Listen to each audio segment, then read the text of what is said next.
నిన్నమని ఆయన అన్నాడు కేసీఆర్ గారు, నేను కొడితే గట్టి కొడతాను. నేమన్నా చెప్పిన, అయ్యా ఏందయ్యా కొట్టడానికి, అది ఏమన్నా ఫుల్లా ఆఫా గట్టి కొట్టడానికి అని అడిగిన.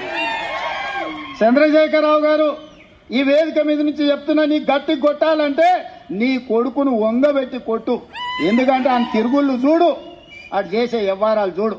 నీ బిడ్డను 2 చప్పరి, ఎందుకంటే లిక్కర్ దందాలో ఉండి ఈడ నిన్ను ఓడించిందే కదా, ఆడ కేజ్రీవాల్ కూడా మింగేసింది. నీ అల్లుడు భూదందాలు చప్పరి, నీ అల్లుని పట్టుకుని 4 గట్టిగా కొట్టు. వాళ్ళను కొడుకుని కొట్టు, అల్లుని కొట్టు, బిడ్డను కొట్టు, సడ్డకుని కొడుకుని కొట్టు. గట్టి కాదు కట్టె తీసుకొని కొట్టు. వీళ్ళు చేసిన దుర్మార్గాలు తెలంగాణ సమాజం చూసింది కాబట్టే నిన్ను గట్టిగా వంగబెట్టి కొట్టింది తెలంగాణ సమాజం అని చెప్పిన చంద్రశేఖరరావుకు ఆయనకు చెప్తున్నా. ఇక ఆయన ఊరిస్తున్నాడు, ఇక నేను వస్తున్నా బయటకి అని. అయ్యా నువ్వు బయటకు వచ్చినప్పుడు, నువ్వు కుర్చీలో ఉన్నప్పుడే మా యూత్ కాంగ్రెస్ కార్యకర్తలు నిన్ను బండకేసి కొట్టిరు. మళ్ళీ వచ్చేదేముంది? నువ్వు ముఖ్యమంత్రిగా ఉన్నప్పుడు, నీ పార్టీ అధ్యక్షుడిగా ఉన్నప్పుడే మా యువజన కాంగ్రెస్ పిల్లలు నిన్ను బండకేసి కొట్టి ఓడగొట్టి ఇంట్లో ఊసబెట్టిరు. ఇవాళ కేటీఆర్ గారు ఊర్ల మీద తిరుగుతున్నాడు, కొత్త బిచ్చగాని పొద్దుగుతారు అని. 10 ఏళ్ళ అధికారంలో ఉన్నాడు, డబుల్ బెడ్రూమ్ ఇల్లు ఇస్తాను ఇయ్యలే, ఇంటికో ఉద్యోగం ఇస్తాను ఇయ్యలే, దళితులకు 3 ఎకరాల భూమి ఇస్తాను ఇయ్యలే, డబుల్ బెడ్రూమ్ ఇల్లు ఇయ్యలే.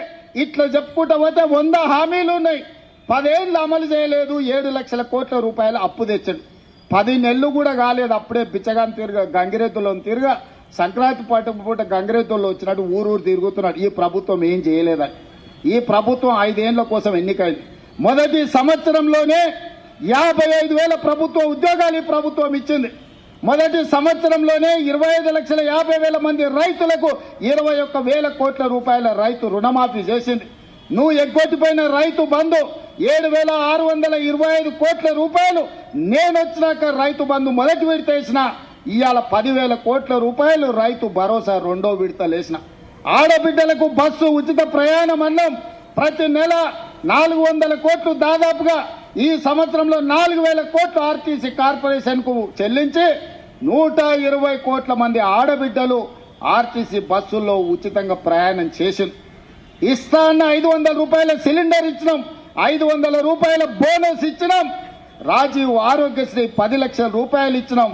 ఇవాళ పేదవాడికి ప్రతి ఒక్కడికి రేషన్ కార్డు ఇస్తున్నాం, పేదవాడికి ఇందిరమ్మ ఇల్లు ఇస్తున్నాం. ఇవాళ ప్రతి సంక్షేమ పథకాన్ని ఇవాళ అమలు చేస్తున్నాం.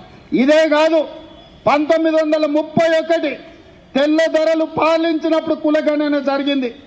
దాదాపుగా 95 ఏళ్ల నుంచి స్వతంత్రం వచ్చినాక నరేంద్ర మోడీ 3 సార్లు ప్రధానమంత్రి అయినా బీసీ కులగణన జరగలేదు.